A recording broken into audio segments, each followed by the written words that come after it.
بسم الله والحمد لله والصلاة والسلام على رسول الله وعلى آله وصحبه ومن والاه أما بعد. Donc pour commencer, alhamdulillah, sache que si aujourd'hui tu t'es converti à l'islam, que ça c'est une grâce d'Allah subhanahu wa ta'ala, c'est une grâce de ton créateur, et c'est une grâce qu'il fait à qui il veut d'entre ses serviteurs. Et c'est une faveur qu'il te fait, et c'est un honneur aussi qu'il te fait, puisque il t'a choisi d'entre un grand nombre parmi les êtres humains, comme il m'a choisi et comme il a choisi d'autres. Et donc, alhamdulillah, ça c'est quelque chose qui nécessite de notre part qu'on soit reconnaissant envers lui. Donc que Allah subhanahu wa ta'ala, il faut le remercier de ça. Et ensuite, quand quelqu'un se convertit, c'est certain que peut-être qu'il a déjà appris des choses sur l'islam auparavant de se convertir, qui l'ont amené à se convertir à l'islam. Ça c'est certain, puisque on ne peut pas accepter quelque chose ou se convertir à une religion sans auparavant avoir quand même une certaine notion qui font que on accepte les principes et les préceptes qui sont mentionnés ou enseignés par exemple dans cette religion-là. D'accord? Et comme tu le sais bien sûr, l'islam il est basé sur un témoignage.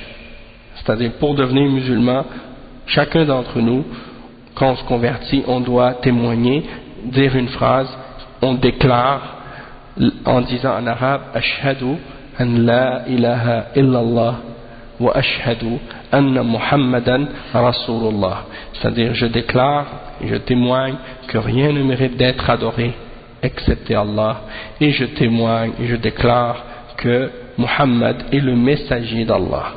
Donc cette phrase, wa alaykum salam wa rahmatullahi wa barakatuh, cette phrase c'est la base de la religion musulmane, et elle peut sembler très simple en apparence. Toutefois, c'est très important qu'un musulman la comprenne vraiment comme il faut, parce que si on la dit sans la comprendre, cette parole n'aura pas de valeur. Donc c'est très important pour quelqu'un, même s'il est né musulman, même si sa famille, ses ancêtres sont musulmans depuis 10 ou 20 générations, c'est obligatoire pour cette personne d'étudier et d'apprendre et de comprendre et d'appliquer la signification de cette parole, de ce fondement-là. Et ça veut dire quoi? Ashhadu an la ilaha illallah wa ashhadu anna Muhammadan Rasulullah. On l'a traduit en disant que rien ne mérite d'être adoré excepté Allah, et que Muhammad est le messager d'Allah. Ça veut dire que pour être un musulman, tu dois accepter que c'est seulement Allah subhanahu wa ta'ala qui mérite que tu l'adores, et que tout ce qui est adoré en dehors de lui, par les hommes, peu importe qu'est-ce que ça peut être, eh bien cette chose-là ne mérite pas qu'on l'adore, ne mérite pas d'être adorée. Donc, peu importe qu'est-ce que ça peut être comme une idole, une statue, une croix, un ange, un saint, un prophète, un homme pieux, une tombe, une croix, une image, un animal, un être humain, un homme, une femme, un enfant, une personne âgée, peu importe, que ce soit un arbre, une pierre, que ce soit une étoile, ou un astre, ou le soleil, ou la lune, ou peu importe la chose, qu'est-ce que quelqu'un peut adorer, même si c'est ce stylo, ou n'importe quoi. Si quelqu'un adore quelque chose autre que Allah subhanahu wa ta'ala, il est considéré par l'islam comme étant un idolâtre. Même si quelqu'un dit j'adore Jésus, ou j'adore Marie, ou j'adore Abraham, ou Moïse, ou Jacob, ou Noé, ou je prie au prophète Muhammad sallallahu alayhi wa sallam, qui est le dernier prophète, il sera considéré comme étant un idolâtre, un mushrik en arabe on dit, quelqu'un qui a commis qu'est-ce qu'on appelle le shirk. D'accord? Donc, ça c'est la base de l'islam, le pur monothéisme, la notion du fait qu'on reconnaisse et qu'on croit qu'il y a un seul Dieu, un seul créateur, mais c'est pas juste de dire qu'il y a un seul Dieu, puis on s'arrête là. C'est de croire et de dire qu'il y a un seul Dieu, mais que par la suite, lorsqu'on adore, on n'adore que lui. Hein?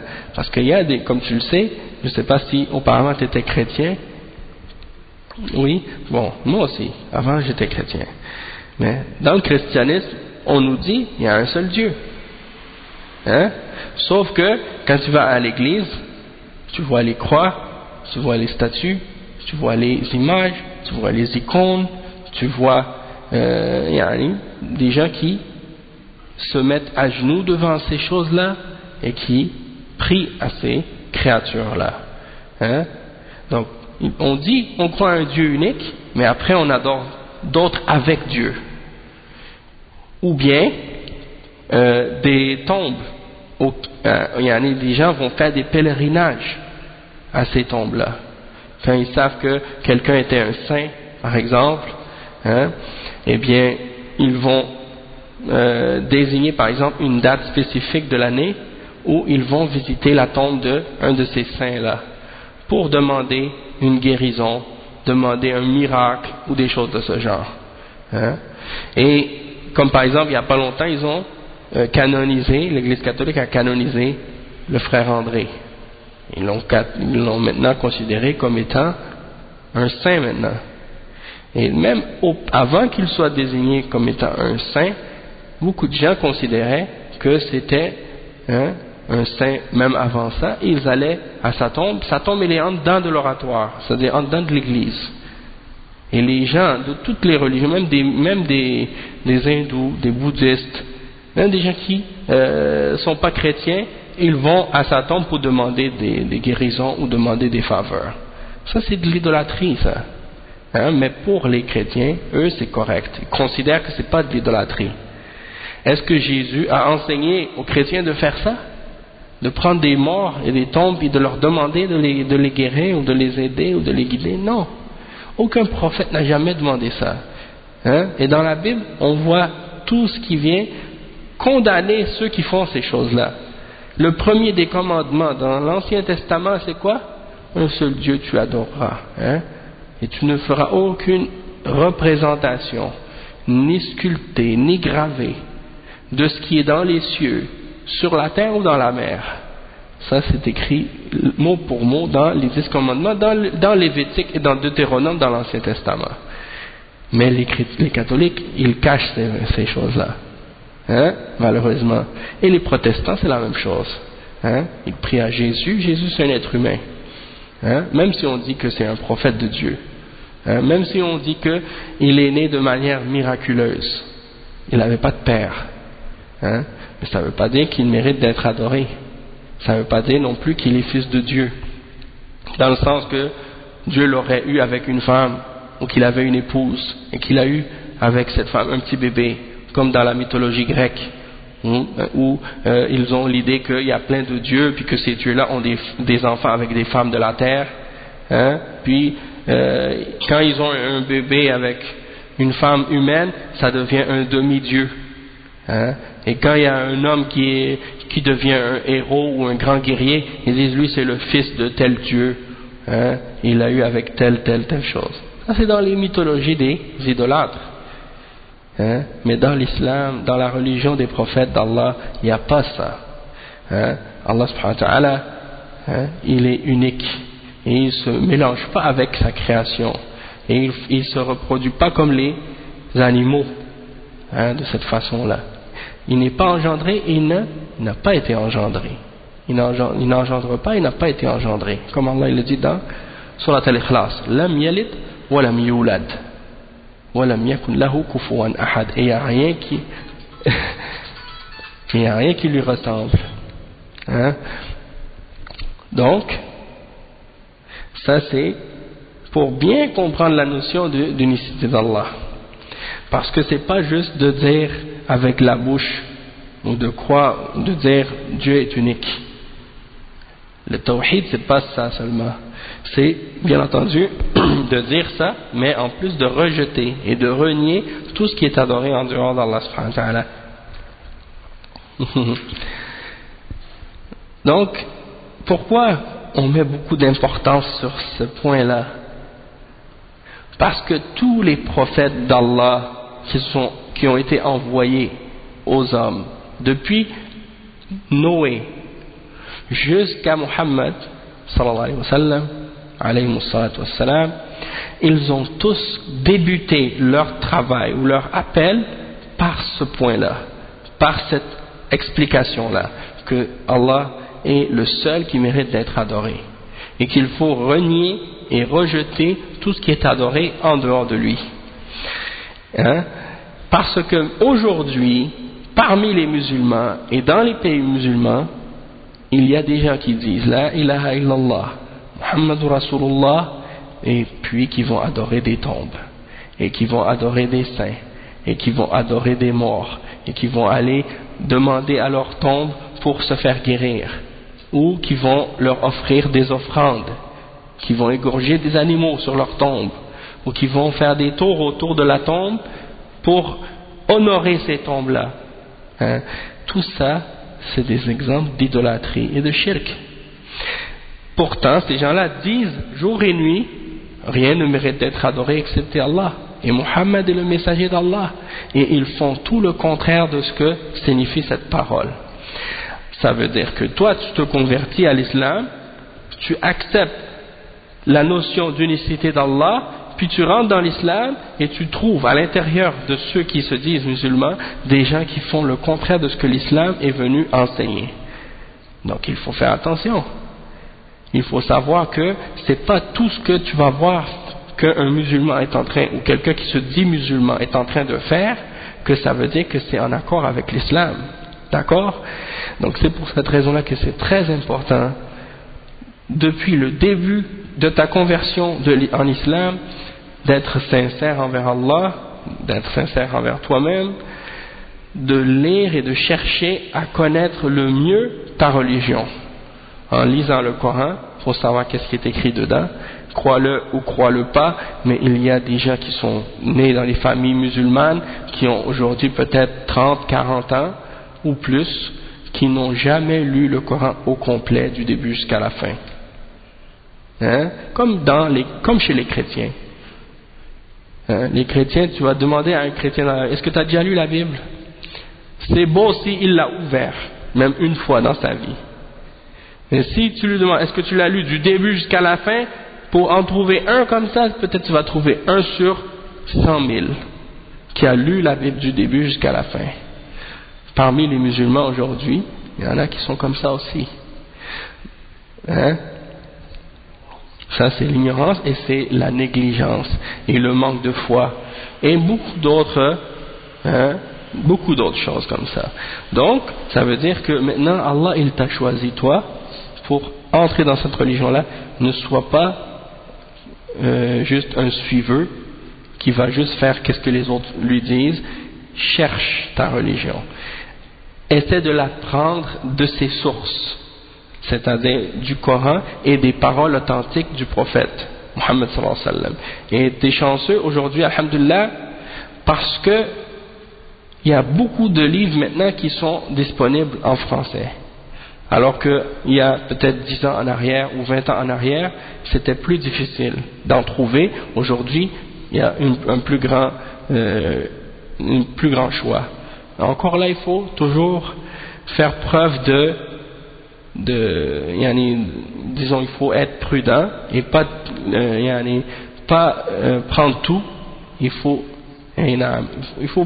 vraiment trouver les livres de confiance et de bonnes références, et comme le frère il a dit, rester avec des frères de confiance qui vont t'encourager à avancer dans ta foi, à avancer dans ta religion. Il ne faut pas s'imaginer comme certaines personnes ont l'habitude de le faire parfois, de dire ça y est, maintenant je suis rentré dans l'islam, je suis bien guidé, je suis sauvé, et ça y est, c'est fini pour moi, dans le sens que j'ai plus maintenant à me forcer ou à faire d'efforts parce que je suis arrivé sur le droit chemin. Non, rien n'est gagné d'avance. Et aujourd'hui on est guidé, c'est pas garanti qu'on va l'être demain. Et si on est converti à l'islam, c'est pas garanti que la porte du paradis va nous être ouverte, parce qu'il faut faire des efforts pour y arriver. Et c'est maintenant que le test commence. Avant, tu avais un test de façon générale de trouver le chemin. Hein, c'est comme quelqu'un qui est un voyageur, il veut aller vers une destination, mais il ne connaît pas le chemin.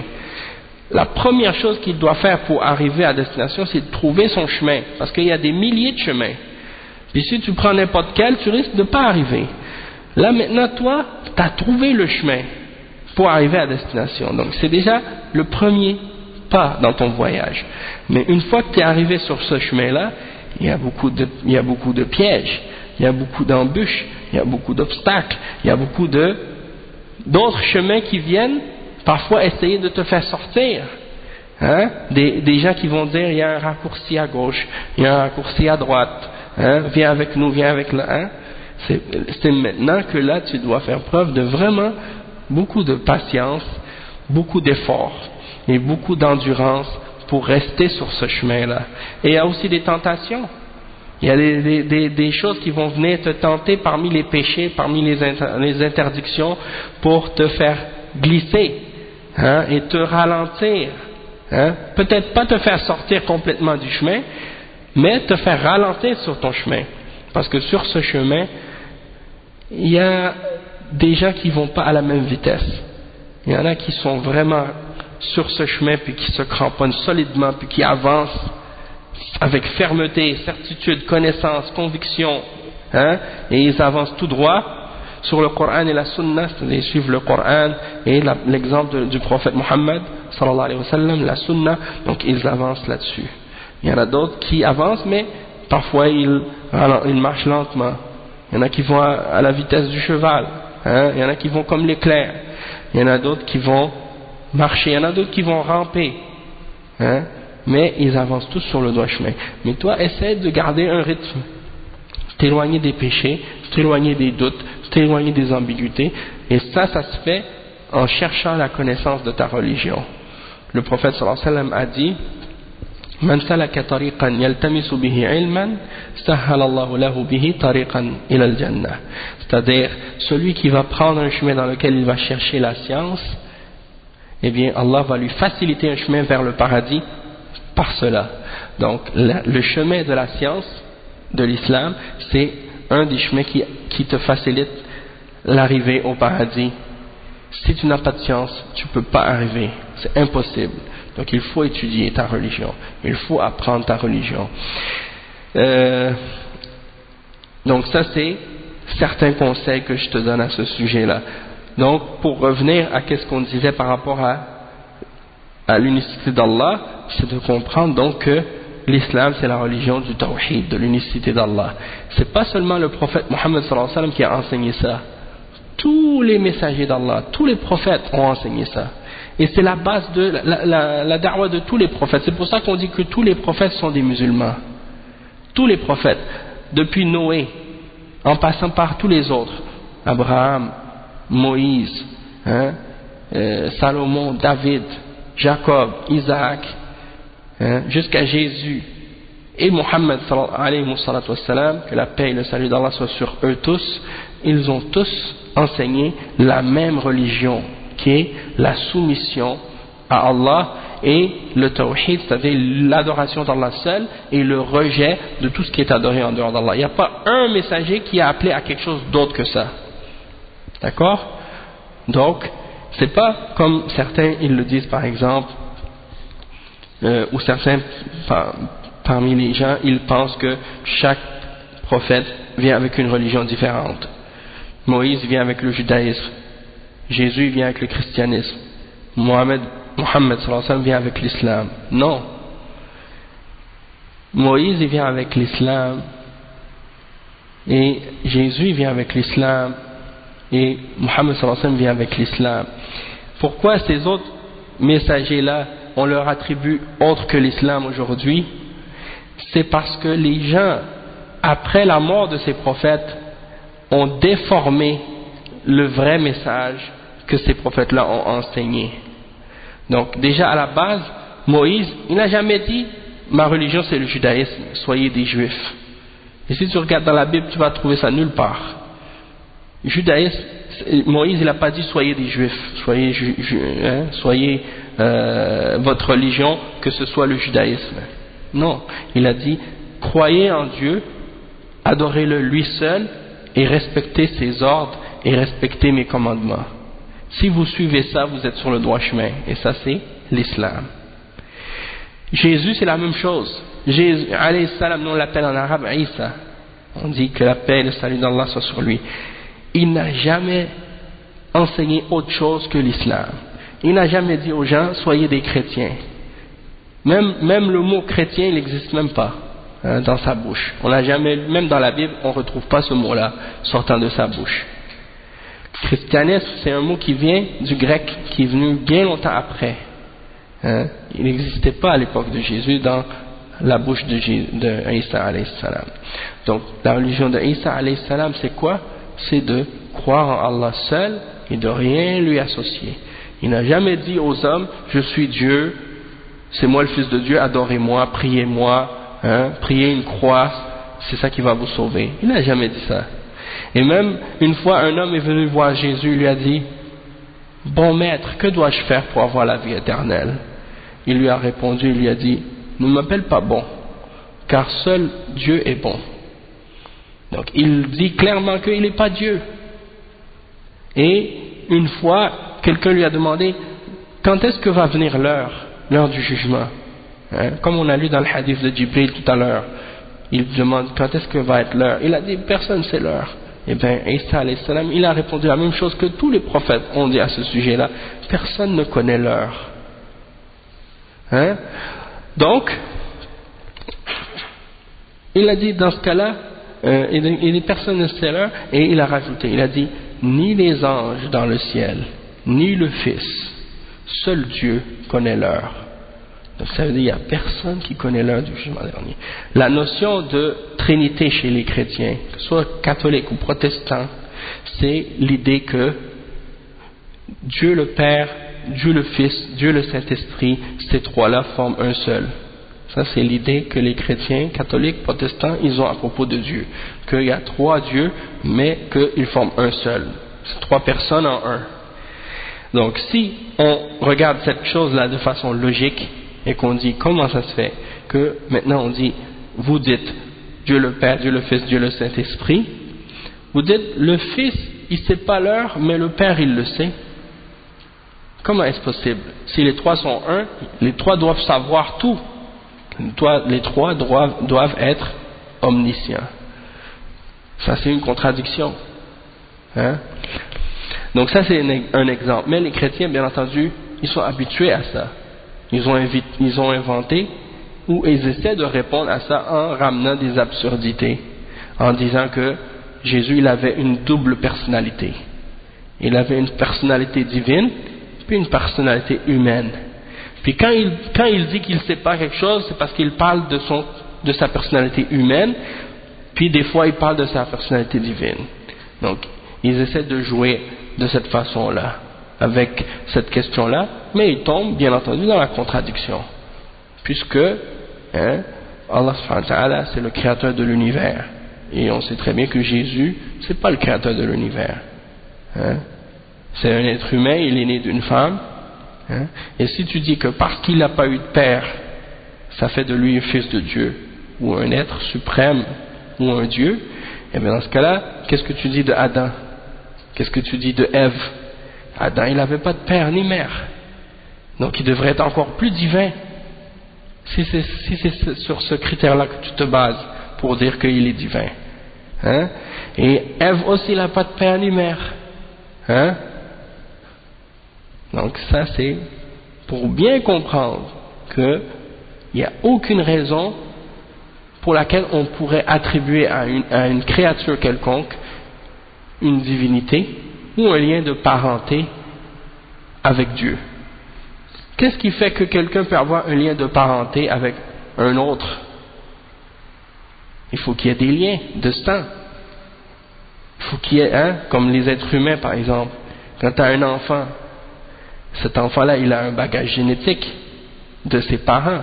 Est-ce que Jésus a un bagage génétique de Dieu?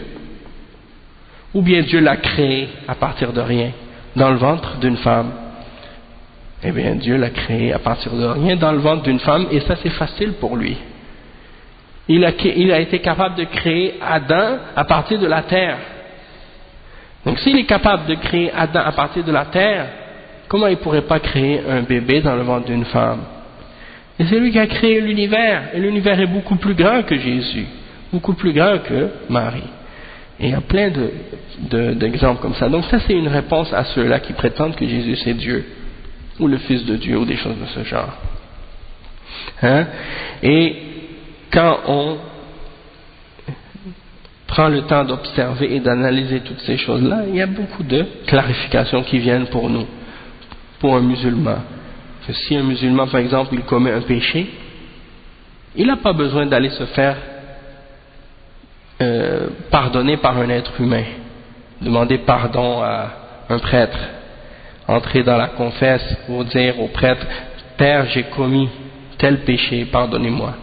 Et le prêtre, qui est un être humain comme toi et moi, qui fait lui aussi des péchés, qui commence à te dire: va en paix, tu es pardonné.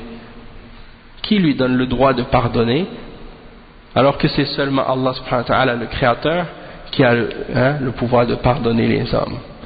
Donc nous on dit non, si quelqu'un il commet un péché, il demande pardon à son créateur. Donc, et on n'a pas l'idée que on a besoin d'un sacrifice humain pour effacer les péchés de l'humanité, comme les chrétiens qui disent que Jésus est venu mourir sur la croix pour effacer les péchés des hommes. Hein? Il n'y a pas cette notion-là dans l'islam. Premièrement, il faut bien comprendre que eux, les chrétiens, ils disent qu'il y a le péché originel, que le premier homme et la première femme ont commis un péché, et que tous les hommes ont hérité de ce péché-là. Alors qu'on sait très bien que, comme c'est mentionné dans le Coran, et comme c'est mentionné même dans certains passages de la Bible, que chaque homme sera responsable de ce qu'il a fait lui, comme péché. Comment Dieu pourrait punir quelqu'un pour le péché que son père a fait, ou que son arrière-grand-père a fait, ou que son arrière-arrière-arrière-grand-mère, ou que son premier père a fait? C'est pas de la justice. Hein? Donc nous, on sait que chacun, il va devoir rendre des comptes pour le péché qu'il a fait lui-même. Hein? Ça c'est un principe très clair dans l'islam. Et également, une chose aussi qui est importante, c'est que le fait que on dise par exemple que Jésus soit mort pour nos péchés, soi-disant, ça implique quoi de dire ça? Ça impliquerait que maintenant on peut faire qu'est-ce qu'on veut comme péché, puisqu'on a déjà été pardonné par la mort ou par le sang de Jésus ou des choses de ce genre. Et c'est pour cette raison-là que tu trouves chez les chrétiens des gens qui font les pires crimes, les pires péchés, en disant que de toute façon c'est pas grave, on est pardonné. Et qu'est-ce qui arrive à ceux qui ont vécu avant Jésus? Hein? Eux, ils n'ont pas connu Jésus, ils n'ont pas cru en lui, et ils seraient morts sans l'avoir connu. Donc comment ils auraient pu être effacés ou être, disons, pardonnés pour ce péché soi-disant originel, comme on dit?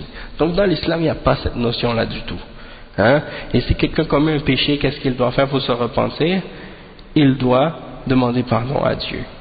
Mais bien entendu, avec sincérité, il doit avoir le remords pour qu'est-ce qu'il a fait. Il doit avoir la ferme intention disons, être déterminé de ne plus revenir à ce péché-là et cesser de le faire sur le champ. Et donc ça c'est les conditions de la repentance. Et également il y a un point que je voulais mentionner à ce sujet-là aussi, c'est que le plus grand péché que quelqu'un peut commettre, c'est le shirk. Le shirk, comme on a mentionné tout à l'heure, c'est le fait de donner à Dieu des partenaires dans l'adoration, c'est-à-dire d'associer avec Allah subhanahu wa ta'ala. Comme on a dit que la chose qui te fait rentrer au paradis, qui est la porte d'entrer à l'islam, c'est le témoignage de la ilaha illallah, que rien ne mérite d'être adoré excepté Allah. Donc le plus grand péché que quelqu'un peut commettre, c'est de contredire ce témoignage et cette déclaration-là.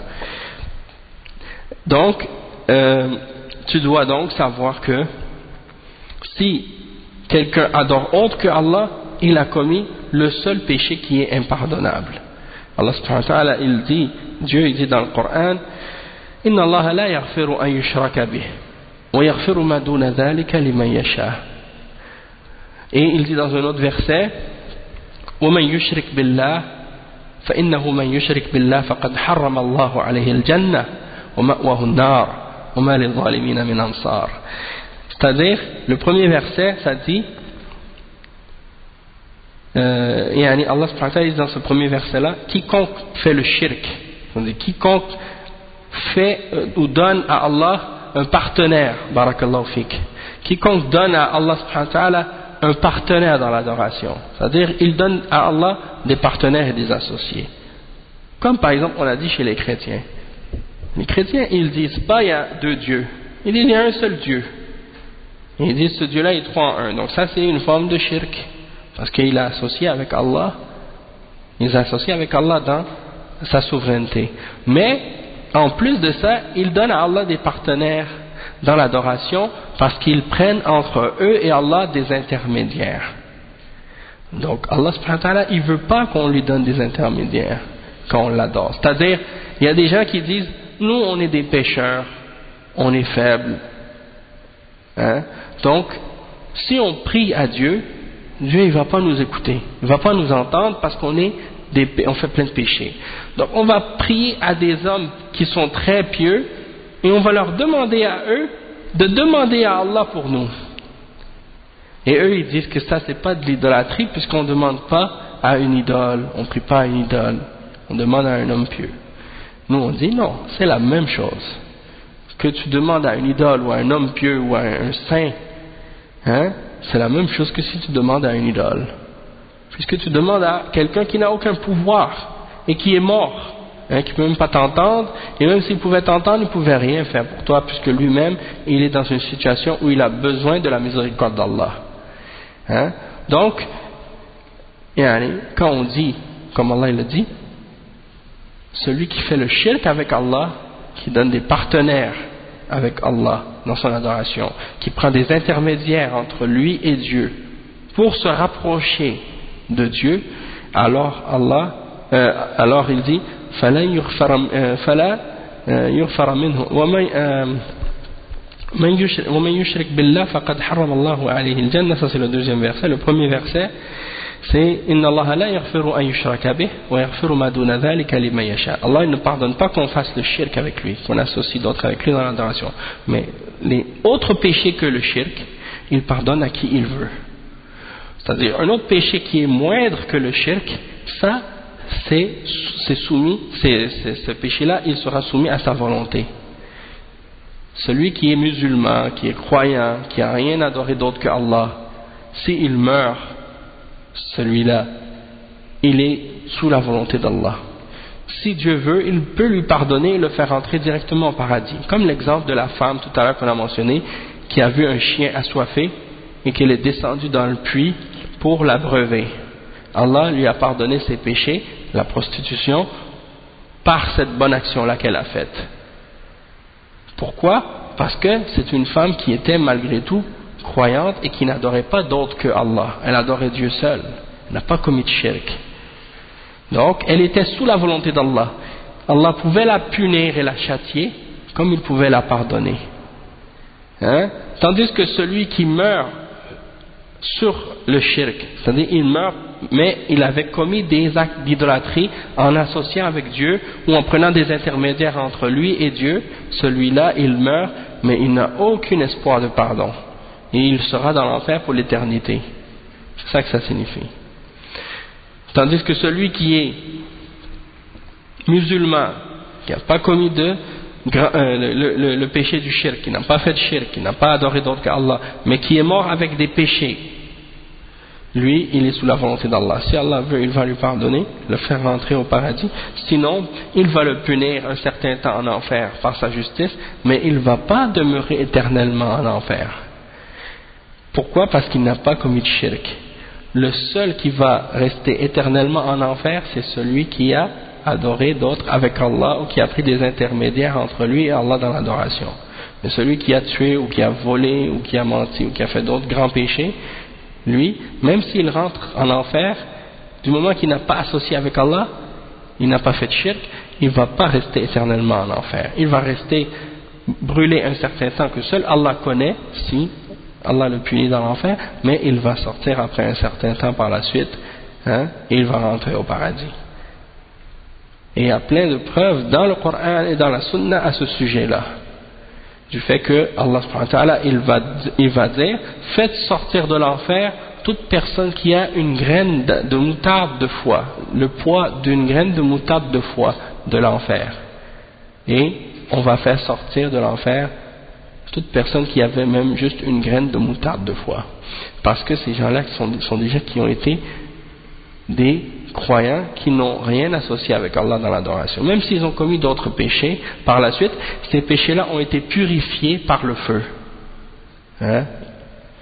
Et toute personne qui est punie, eh bien ça efface ses péchés, même dans cette vie d'ici-bas. Quand quelqu'un est malade, quand quelqu'un a un accident, quand quelqu'un s'est fait blesser ou quoi, Dieu lui efface ses péchés pour ça. Donc, ça c'est dans cette vie, ça lui efface des péchés. Si c'est un châtiment dans la tombe, Dieu lui efface des péchés pour ça aussi.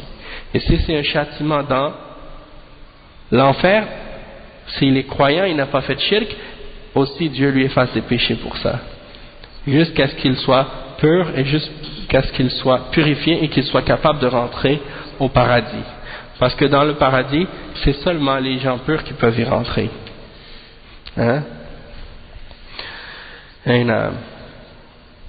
Donc ça c'est en ce qui concerne les bases. Et quelques conseils au sujet de la foi.